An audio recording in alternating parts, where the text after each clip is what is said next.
Topik transfer pricing semakin banyak dibicarakan, terutama karena globalisasi yang memunculkan banyak perusahaan multinasional. Bersama saya Naya Ayu dan rekan saya Livia, mari kita bahas lebih dalam. Apakah transfer pricing benar-benar hanya merupakan strategi bisnis atau bisa jadi sebuah pelanggaran hukum? Yuk kita kupas sama-sama. Sebelum masuk ke pembahasan lebih dalam, kita akan bahas informasi dasar dari transfer pricing. Pertama, kita harus paham dulu, apa sih transfer pricing itu? Transfer pricing adalah penentuan harga dalam transaksi antara pihak-pihak yang punya hubungan istimewa. Nah, untuk menentukan apakah dua perusahaan punya hubungan istimewa atau tidak, itu diatur oleh undang-undang yang isinya mengkategorikan hubungan istimewa dalam 3 kriteria. Kriteria pertama mengenai penyertaan modal, di mana hubungan istimewa dianggap ada apabila terdapat hubungan kepemilikan berupa penyertaan modal sebesar 25% atau lebih secara langsung maupun tidak langsung. Kriteria kedua adalah menguasai dan dikuasai, di mana hubungan istimewa dianggap ada apabila satu pihak menguasai atau dikuasai pihak lain, atau dua pihak atau lebih berada di bawah penguasaan pihak yang sama. Kemudian yang terakhir, hubungan istimewa juga dapat timbul akibat hubungan keluarga, baik sedarah maupun semenda dalam garis keturunan lurus dan atau ke samping 1 derajat. Transaksi antar dua pihak yang punya hubungan istimewa ini pastinya akan menimbulkan risiko harga transaksi yang tidak wajar. Misalnya, PT A sebagai perusahaan induk menjual produknya yaitu terigu ke PT B dengan harga modal.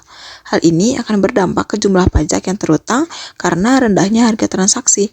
Maka, untuk menentukan apakah harga transaksi antar perusahaan afiliasi bersifat wajar, dapat menggunakan prinsip kewajaran atau arm's length principle.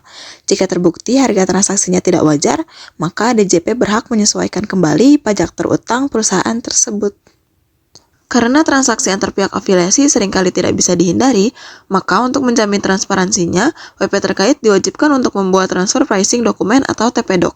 Ada 3 unsur utama TP-Doc, yaitu yang pertama master file, yang berisi informasi umum mengenai perusahaan yang melakukan transaksi. Yang kedua local file, yang berisi informasi yang lebih spesifik mengenai transaksi antar perusahaan afiliasi. Yang ketiga, CBCR atau Country by Country Reporting mengenai rincian alokasi pendapatan, laba, pajak, dan aktivitas ekonomi perusahaan di setiap negara. Selain itu, terdapat dokumen lain yang gak kalah penting, yaitu APA dan MAP. Advance Pricing Agreement merupakan suatu kesepakatan yang dibuat di muka antara Dirjen Pajak dengan perusahaan sehubungan dengan penerapan metode ALP. Karena ALP banyak jenis metodenya, maka perusahaan bisa bikin kesepakatan dengan Dirjen Pajak agar perusahaan terhindar dari sengketa pajak di masa depan. Kebalikannya, MAP merupakan solusi saat perusahaan sudah terkena sengketa pajak internasional. MAP bisa diajukan jika terjadi pajak berganda karena koreksi dalam penentuan harga transfer atau adanya pemungutan ataupun pemotongan pajak yang tidak sesuai ketentuan P3B. Kenapa sih transfer pricing itu bisa terjadi? Nah, ternyata ada beberapa faktor-faktornya loh. Yang pertama itu perbedaan tarif pajak. Di sini tuh ada istilah tax haven country, yaitu negara-negara yang memberikan fasilitas perpajakan, misalnya dengan pengenaan tarif pajak yang rendah atau tidak sama sekali. Negara dengan tarif pajak yang lebih rendah menarik perusahaan untuk memindahkan laba mereka ke lokasi tersebut, sehingga mengurangi kewajiban pajak secara keseluruhan. Yang kedua, struktur perusahaan multinasional. Perusahaan besar seringkali memiliki anak perusahaan di berbagai negara. Mereka dapat mengatur transaksi antar perusahaan untuk memindahkan laba ke entitas di negara dengan pajak rendah. Yang ketiga, kurangnya penegakan hukum. Di beberapa negara, pengawasan terhadap praktik transfer pricing mungkin lemah, sehingga memberikan celah bagi perusahaan untuk melakukan penghindaran pajak. Yang keempat, regulasi yang berbeda. Ketidakselarasan dalam peraturan perpajakan antara negara-negara dapat dimanfaatkan oleh perusahaan untuk mengoptimalkan kewajiban pajak mereka. Yang kelima, inovasi dan teknologi. Dengan kemajuan teknologi, perusahaan dapat lebih mudah mengatur transaksi dan memindahkan laba, sehingga membuatnya lebih sulit untuk diawasi. Dan yang keenam, pengaturan harga yang sulit. Dalam beberapa industri, menentukan harga pasar untuk produk atau jasa tertentu bisa rumit, sehingga memungkinkan perusahaan untuk menggunakan harga yang tidak mencerminkan nilai sebenarnya. Kalian tahu nggak sih, ada kasus perusahaan yang melakukan penetapan harga transfer yang tidak wajar atau disebut transfer mispricing, namun tidak terkena pelanggaran hukum? Nah, ternyata ada loh. Salah satunya yaitu PT Adaro Energi, yaitu perusahaan batubara terbesar nomor 2 di Indonesia. Nah, PT Adaro ini tuh melakukan transfer pricing ke anak perusahaannya di Cotrade Service International yang berlokasi di Singapura. Hal ini tuh terjadi di tahun 2019 ketika PT Adaro diindikasikan mengalihkan pendapatan dan labanya ke anak perusahaannya. PT Adaro menjual batu bara dengan harga yang lebih rendah kepada Cotrade, kemudian dijual lagi dengan harga yang lebih tinggi. Bonus yang didapat itu berjumlah 55 juta US dollar yang diberikan oleh pihak ketiga dan anak perusahaan Adaro lainnya yang dibukukan oleh Cotrade. Nah, sejak 2009 sampai 2017, PT Adaro itu berhasil membayar pajak sebesar 125 juta US dollar atau sebesar 1,75 triliun lebih rendah dari yang seharusnya dibayarkan di Indonesia. Hampir sebesar 14 juta US dollar per tahun pemasukan Indonesia berkurang karena tindakan PT Adaro. Dalam kasus ini, sebenarnya PT Adaro itu tidak berperan aktif dalam mekanisme mistransfer pricing penjualan batubara ke Singapura, karena dibatasi fungsinya sebagai holding company. Kemudian hal ini juga dikarenakan Cotrade Service International itu merupakan anak perusahaan dari Adaro dan memenuhi syarat-syarat pihak-pihak berelasi yang diperbolehkan untuk melakukan transfer pricing. Dalam hubungan pihak berelasinya, Adaro memanfaatkan perannya dan menggunakan asetnya dalam memproses batu bara, hingga menjadi sebuah produk yang diberi merek dagang, aset tidak berwujud, Envirocall, guna mendapatkan kompensasi dari harga jual batu bara tersebut kepada Cotrade. Nah, tadi kan udah nih ada kasus transfer pricing perusahaan yang ada di Indonesia. Sekarang ada juga loh kasus perusahaan yang ada di negara Eropa. Salah satunya yaitu Google. Nah, sebelumnya, Google itu memiliki dua metode, yaitu Double Iris dan Dutch Sandwich. Double Iris itu strategi yang melibatkan transfer pendapatan dari Google di negara dengan pajak tinggi, yaitu Amerika Serikat atau negara-negara Eropa, ke anak perusahaan di Irlandia yang memiliki tingkat pajak perusahaan yang lebih rendah.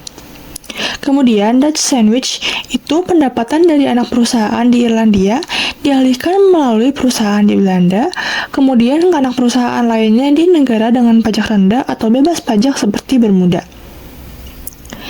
Jadi, pada tahun 2017, Google tercatat memindahkan 21,8 miliar euro atau setara 339 triliun melalui perusahaan induk Belanda ke Bermuda. Pemindahan tersebut dilakukan dengan melisensikan kekayaan intelektualnya yang disimpan di tax haven. Nah, tanggapan pemerintah pada saat itu, pada tahun 2016, Google itu setuju untuk membayar sekitar 130 juta euro kepada otoritas pajak Inggris setelah penyelidikan terkait pengalihan laba. Pada tahun 2020, Google setuju untuk membayar lebih dari 1 miliar dolar kepada pemerintah Prancis sebagai penyelesaian terkait pajak yang belum dibayarkan. Kemudian ada reformasi pajak global. Organization for Economic Cooperation and Development itu memperkenalkan pajak minimum global yang bertujuan mengatasi praktik transfer pricing yang menyebabkan penghindaran pajak di berbagai negara. Melalui kesepakatan pajak global ini, perusahaan seperti Google akan dikenakan pajak minimum atas laba yang mereka hasilkan, terlepas dari tempat mereka mengalihkan keuntungannya. Dasar hukum transfer pricing yang membahas tentang hubungan istimewa dari wajib pajak. Yang pertama, Pasal 18 ayat 3A Undang-Undang Nomor 7 Tahun 1983 yang berisi tentang pajak penghasilan. Kemudian ada juga Pasal 18 ayat 4 Undang-Undang Nomor 7 Tahun 2021 tentang harmonisasi peraturan perpajakan. Dasar hukum berikutnya bersumber dari Peraturan Menteri Keuangan. Pemerintah mengkonsolidasikan ketentuan transfer pricing yaitu PMK nomor 213 tentang TP-Doc, PMK nomor 49 tentang MAP, dan PMK nomor 22 tentang APA ke dalam Peraturan PMK 172 tahun 2023 tentang penerapan prinsip kewajaran dan kelaziman usaha dalam transaksi yang dipengaruhi hubungan istimewa. Konsolidasi ini bertujuan untuk membentuk dasar hukum yang lebih kuat dan konsisten dalam penanganan transaksi afiliasi serta pemeriksaan terkait transfer pricing. Kemudian pembahasan selanjutnya adalah mengenai penelitian terdahulu. Penelitian pertama memiliki hasil yaitu transfer pricing berpengaruh signifikan pada tingkat penghindaran pajak. Hasil ini menunjukkan bahwa perusahaan dapat menggunakan transfer pricing sebagai salah satu alat untuk menghindari pajak. Contohnya adalah dengan menaikkan harga atau markup atau menurunkan harga atau markdown atas pengiriman barang atau jasa antar pihak yang berelasi. Kemudian, penelitian kedua menunjukkan hasil yang berbeda, yaitu transfer pricing tidak berpengaruh signifikan pada perilaku agresivitas pajak perusahaan multinasional. Hal ini menunjukkan bahwa transfer pricing seringkali digunakan untuk memaksimalkan efisiensi keuangan dan mengalokasikan pendapatan dan biaya antar entitas. Namun, hasil dari penelitian ini dapat dipengaruhi oleh ketidaksempurnaan perusahaan-perusahaan di Indonesia dalam mengungkapkan informasi mengenai transaksi dengan pihak afiliasi. Kemudian, penelitian selanjutnya menjelaskan bahwa teknik ALP yang digunakan oleh banyak negara untuk menentukan kewajaran transaksi antar pihak afiliasi nyatanya memiliki kelemahan, karena sulit untuk menemukan transaksi yang sebanding antar perusahaan afiliasi dengan perusahaan independen. Kurangnya informasi ini menyebabkan perusahaan multinasional seringkali melakukan transfer mispricing saat melakukan ekspor produk, terutama saat jumlah ekspor dengan barang yang sama relatif sedikit. Penelitian ini juga menunjukkan bahwa perusahaan yang diwajibkan mendokumentasikan transfer pricing justru lebih sering melakukan praktik tersebut, sehingga memunculkan keraguan terhadap efektivitas regulasi transfer pricing yang berlaku saat ini. Kesimpulannya, transfer pricing adalah suatu tindakan pengalihan laba antara pihak yang memiliki hubungan istimewa. Pengalihan laba dilakukan dengan menetapkan harga transfer barang atau jasa di luar prinsip arm's length principle yang bertujuan untuk mengurangi total beban pajak suatu perusahaan. Praktik transfer pricing dalam pajak diperbolehkan, tetapi harus mengikuti prinsip ALP.